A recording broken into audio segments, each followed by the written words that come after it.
So Quess Corp సంస్థ ఇచ్చినటువంటి నివేదిక ప్రకారం రాబోయేటువంటి 6 నెలల్లో 10-12% వరకు కూడా ఉద్యోగ ఉపాధి అవకాశాలు ఐటీ కంపెనీస్లో పెరిగే అవకాశం ఉన్నట్టుగా చెప్తుంది.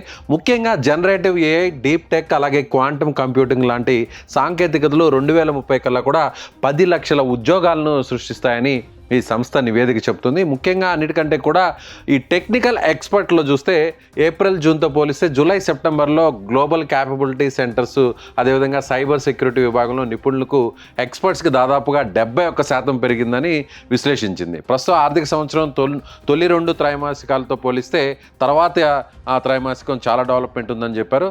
సో అదేవిధంగా అంటే జావాకి 30%, సైబర్ సెక్యూరిటీకి 20%, డైవాప్స్కి 25% లాంటి గిరాకీ గణనీయంగా పెరిగిందనేది ఇక్కడ చెప్తున్నటువంటి మాట. మరొక ముఖ్యమైనటువంటి విషయం ఏంటంటే నిపుణులకు, ఎక్స్పర్ట్స్కి గిరాకీ బాగా డిమాండ్ ఉన్నటువంటి సిటీస్లో చూస్తే బెంగళూరు, కర్ణాటక రాష్ట్రంలోని బెంగళూరు అత్యధికంగా ఫస్ట్ ప్లేస్లో ఉంది.